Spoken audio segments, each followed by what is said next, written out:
Hello hello hello everyone, welcome to our channel let's practice together. तो आज जो problem the day है वो है डिलीट अल्टरनेट नोट्स। क्वेश्चन क्या बोल रहा है कि आपको एक सिंगली लिंक लिस्ट दिया हुआ है, आपको सारे अल्टरनेट नोट्स को डिलीट करना है, यानी कि जितने भी इवन पोजीशन में है ना उसको हटा देना है। अब ये क्वेश्चन बहुत ही इजी लेवल का है, लेकिन आज मैं क्या करूंगा ना, आपको एक क्लासिक मेथड तो बताऊंगा ही बताऊंगा, उसके साथ साथ एक एसटीएल की बहुत ही खूबसूरत फंक्शन है उसका इस्तेमाल करने सिखाऊंगा, यानी कि कुछ नया सिखाऊंगा। क्योंकि आप इस क्वेश्चन के लिए अगर इस वीडियो पर क्लिक किया है तो आपको एक नया चीज़ सिखाने की जिम्मेदारी तो मेरी है ना। तो चलो सबसे पहले क्वेश्चन को समझते हैं। क्वेश्चन क्या बोल रहा है कि देखो, आपके पास सारे नोड है ना, और हम लोगों को पता है कि नोड का दो पार्ट होते हैं। पहला होता है डेटा रखने के लिए और दूसरा रहता है एड्रेस रखने के लिए। तो नेक्स्ट में क्या रहेगा, वन के पास हमेशा उसके नेक्स्ट नोड का एड्रेस रहेगा। तो अगर हमको नेक्स्ट नोड ही हटाना है तो क्यों ना हम उसके एड्रेस को ही हटा दे। अब उसके एड्रेस को आप रिप्लेस किससे करोगे, हमें पता है कि लिंक लिस्ट में क्या होता है, जो भी नेक्स्ट है ना वो आपको नेक्स्ट नोड के साथ लिंक करके रखता है। तो हमें तो पता है कि अगर हम लोग को 2 हटाना है तो 3 के साथ उसको लिंक कर देना है, यानी कि 3 के एड्रेस को 1 में डाल देना है। अब 3 का एड्रेस किसके पास है, 2 के पास है। बस अगर इतना समझ गए तो एक लाइन का फंक्शन है। कैसे लिखेंगे हम लोग, सबसे पहले एक टेम्पररी वेरिएबल ले लेते हैं। चलो हम लोग लिख लेते हैं टेम्प, इसको हम लोग डाल देते हैं हेड के साथ, ठीक है।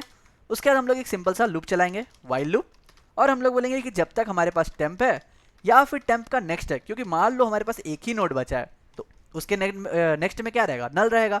तो हम लोग क्या करेंगे, आगे बढ़ेंगे, नहीं बढ़ेंगे ना, क्योंकि वो तो एक ही फंक्शन है, उसके अल्टरनेटिव में कोई भी नोड है नहीं। अगर नहीं है तो अगर ये दोनों कंडीशन सेटिस्फाई करते हैं, यानी कि 1 भी है और 1 का नेक्स्ट भी अवेलेबल है, तो हम लोग बोलेंगे कि 1 के नेक्स्ट में आप क्या करो, 1 के नेक्स्ट का नेक्स्ट के पास चले जाओ और उसको यहाँ पर असाइन कर दो। तो 1 के नेक्स्ट में क्या था, 2 था, 2 के नेक्स्ट में क्या था, 3 था, तो मैंने बोला 1 के नेक्स्ट में 3 को डाल दो, बस सिंपल। उसके बाद हम लोग क्या करेंगे, टेम्प वेरिएबल को आगे पुश कर देंगे, यानी कि temp will be what, temp का नेक्स्ट।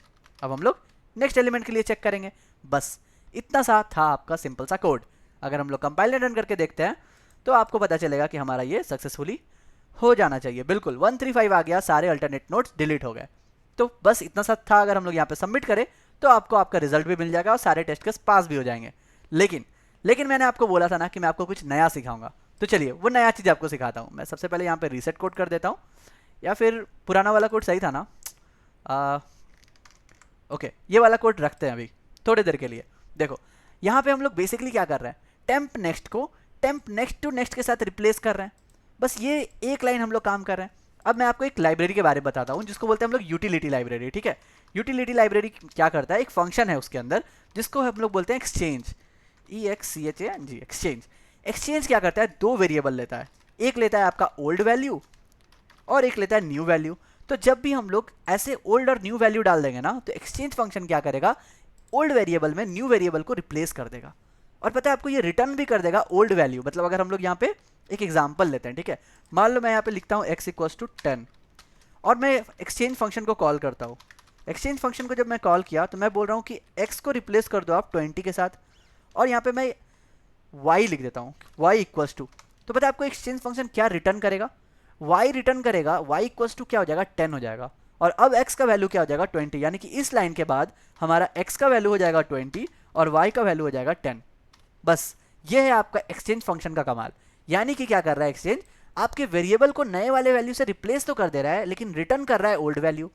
सोचो ये कितने जगह पे हम लोगों का काम आ सकता है, जब भी हम लोग स्वैपिंग का काम करते हैं या कुछ भी, ठीक है। तो हम लोग क्या करेंगे, एक्सचेंज में सिंपल टेम्प नेक्स्ट डालेंगे और सेकंड पैरामीटर क्या जाएगा, टेम्प नेक्स्ट टू नेक्स्ट, और हमारा काम डन। इतना सिंपल है। देखो मैं आपको लिख करके बताता हूँ। अभी हम लोग को इसका कोई ज़रूरत नहीं है, ये सारे लाइन का कोई ज़रूरत नहीं है, हम लोग इसको चाहे तो हटा सकते हैं, ठीक है।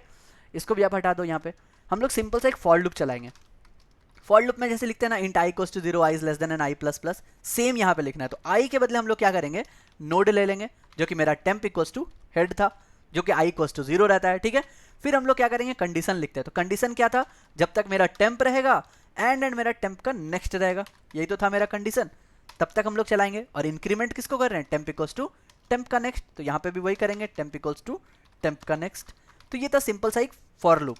आई थिंक फॉर लूप में आपको कोई प्रॉब्लम नहीं आई होगी, देखो क्लियरली आप देख सकते हो। उसके बाद हम लोग को क्या करना था, मैंने बोला ना हम लोगों को इस एक्सचेंज फंक्शन को कॉल करना है, जहाँ पे रहेगा ओल्ड वैल्यू। ओल्ड वैल्यू क्या है, ओल्ड वैल्यू था मेरा टेम्प का नेक्स्ट। इसको किसके साथ रिप्लेस करना है, हम लोग को इसको रिप्लेस करना है टेम्प के नेक्स्ट टू नेक्स्ट के साथ। बस आपका काम डन, इतना ही सा है। तो हम लोग डायरेक्ट एक्सचेंज तो यूज़ नहीं कर सकते, हम लोगों को std:::, यूज़ करना पड़ेगा, क्योंकि हम लोगों ने यहाँ पे यूज नेम स्पेस यूज़ नहीं किया है। तो चलो कंपाइलर रन करके देखते हैं अभी, और आपका काम एकदम सही से हो गया। इवन आपको अगर बोला जाए कि हाँ मेमोरी भी फ्री कर देना, क्योंकि टेम्प की नेक्स्ट की हम लोगों की कोई ज़रूरत नहीं है, यानी कि अगर हम लोग इस टू को डीलिंग कर रहे हैं ना तो टू की ज़रूरत भी नहीं है, तो हम लोग को पता है कुछ नहीं करना है, क्योंकि हमें पता है कि एक्सचेंज फंक्शन क्या करता है, ओल्ड वाला वैल्यू रिटर्न करता है। तो अगर हम लोग यहाँ पे सीधा डिलीट लिख दें, डिलीट फंक्शन यूज़ कर दे, तो क्या करेगा, इस टेम्प नेक्स्ट को वो डिलीट भी कर देगा, यानी कि आपका मेमोरी भी फ्री हो गया। हालांकि इस क्वेश्चन में बोला गया नहीं है कि आपको मेमोरी फ्री करना है, तो आप चाहो तो इसको नहीं भी यूज़ करो और चाहो तो यूज़ भी करो, दोनों में कोई प्रॉब्लम नहीं है। बस अगर आप सबमिट करोगे तो आपका एक लाइन में ये प्रॉब्लम हो गया सॉल्व। ठीक है, बस यही था आज का प्रॉब्लम। कल फिर मिलते हैं नए क्वेश्चन के साथ। अगर आपको अच्छा लगा और कुछ नया सीखने मिला then hit the like button and don't forget to subscribe the channel. कल फिर मिलते हैं नए क्वेश्चन के साथ, तब तक के लिए goodbye, stay blessed, stay safe and keep coding.